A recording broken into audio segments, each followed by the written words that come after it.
Sahabat Suara Tepian, saat ini saya berada di kampus Bayangkara di Bekasi Utara, berjumpa dengan satu tokoh politisi di Kota Bekasi, Bapak Prasnius Pasaribu. Horas Samang. Horas sama, horas. Ini sudah bertahun-tahun kayaknya kita nggak jumpa ya. Beberapa tahun lalu kita berjumpa, ini baru kemudian bisa jumpa lagi. Bagaimana kabar, Mang? Kabar sehat, ya tentu dengan kondisi dan situasi sekarang ini, ya tentu perjumpaan-perjumpaan sangat terbatas seperti itu. Sebagai politisi, apa tantangan di masa 2 tahun kita mengalami pandemi?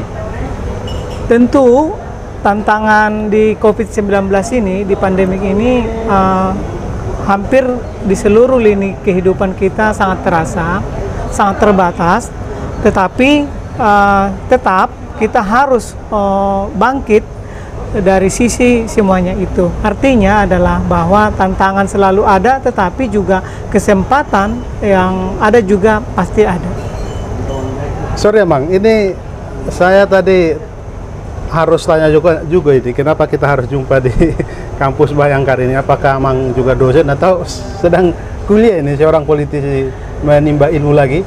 Ya, kebetulan hari ini saya berjanji dengan teman saya juga mahasiswa Magister Manajemen, ya, jam 4 sore nanti. Saya pikir bagaimana kalau di sini saja, karena pertama kami akan ujian nanti hari Jumat. Saya dapat pukul 9 ya, untuk mempertahankan tesis. Semoga. Jadi ambil S2 ini Pak Pasaribu ya? Iya, betul. Kebetulan di dalam masa pandemi ini, itulah salah satu kesempatan bisa menyelesaikan studi.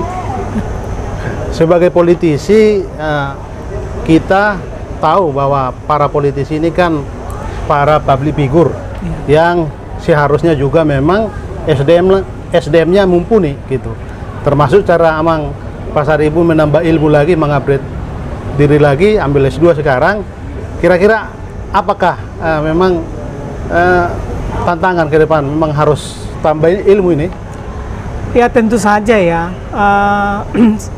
perkembangan ilmu akan terus, dan juga kita sebagai bukan saja politisi saya rasa, tapi seluruh bangsa Indonesia, seluruh rakyat Indonesia harus juga mengupgrade diri sehingga kita mampu menjawab tantangan-tantangan dan juga perkembangan-perkembangan teknologi ke depan. Seperti negara-negara maju, mereka tentu memiliki SDM yang unggul seperti itu sehingga mampu berkompetisi dengan negara-negara lain.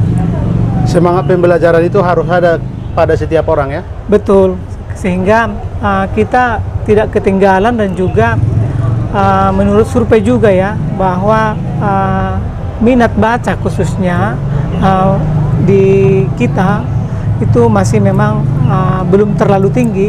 Oleh karena itu, sekaligus juga pada kesempatan yang baik ini, saya mengajak kepada seluruh rakyat Indonesia, yuk membaca sehingga kita memiliki pengetahuan yang semakin luas seperti itu.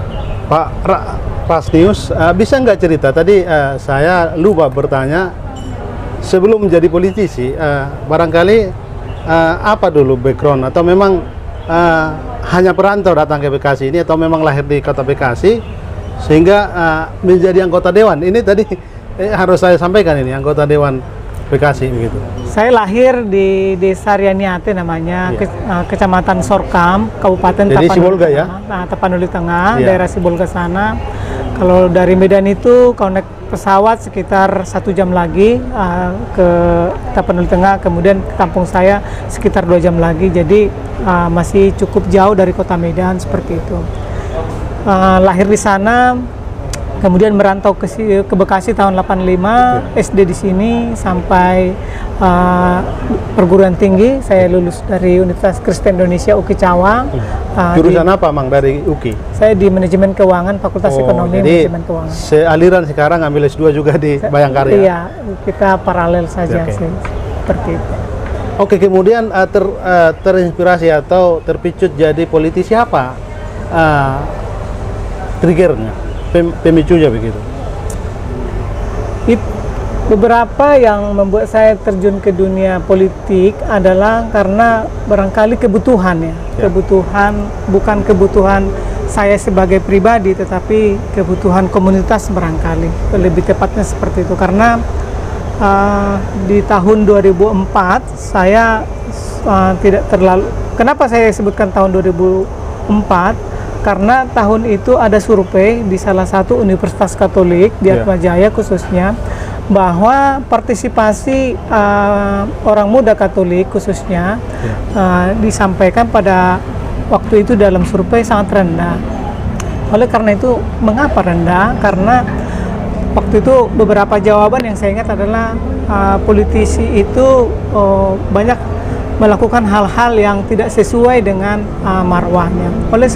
Karena itu saya coba bertanya dalam diri saya, apakah politik seperti itu? Ternyata memang tujuan politik itu sungguh mulia, yaitu mensejahterakan kehidupan bersama, atau dalam bahasa yang seringkali di dalam gereja disebut bonum communis. Seperti itu. Ternyata kan tujuannya sangat mulia, bahwa di dalam proses, di dalam pribadi-pribadi itu ada yang katakanlah keluar dari itu adalah bukan nilai politik itu sendiri. Seperti itu. Jadi awalnya Amang juga aktif di komunitas muda Katolik ya? Iya, seperti itu. Oke, jadi begitu terpilih di Partai Golkar ya, kenapa memilih jadi Partai Golkar?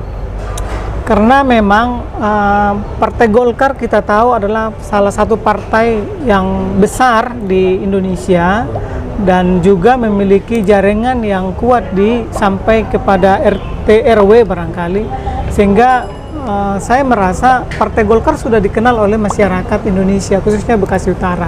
Dan pada saya masuk ke Partai Golkar 2016, kemudian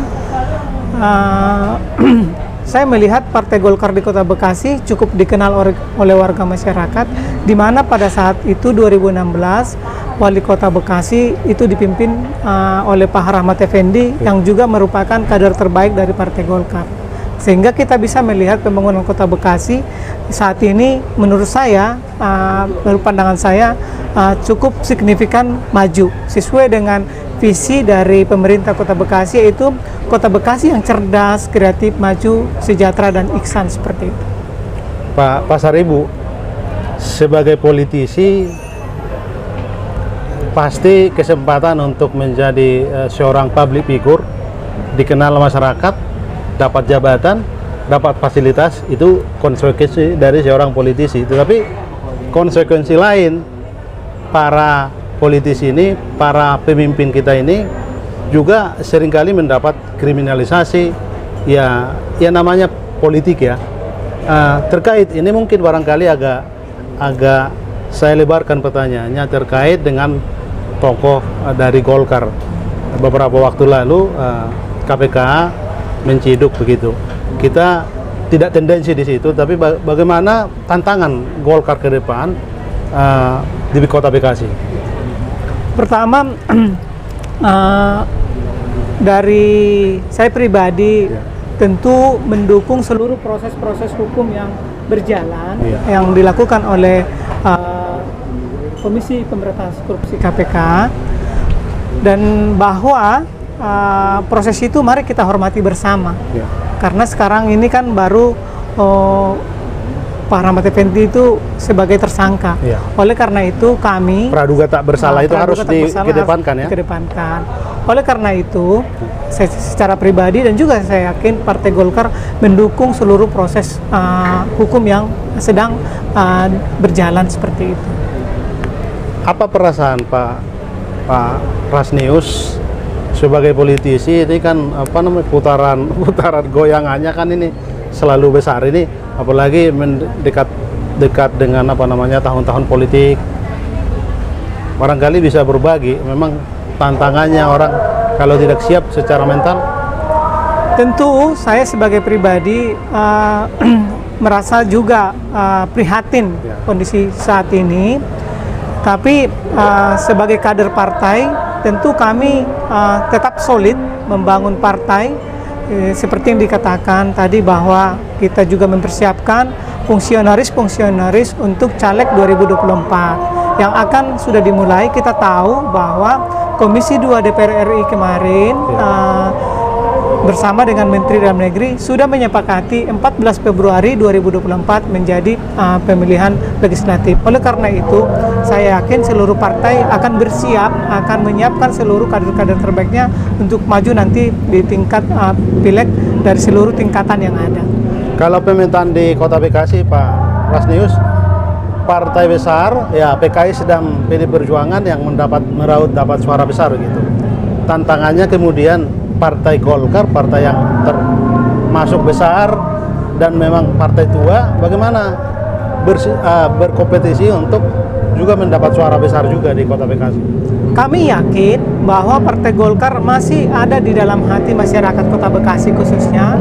Oleh karena itu kami optimis di 2024 akan meraih suara yang cukup signifikan. Kami memiliki target 300.000 suara se-Kota Bekasi, artinya minimal kami nanti akan menempatkan anggota DPRD di Kota Bekasi sekitar 12 kursi seperti itu.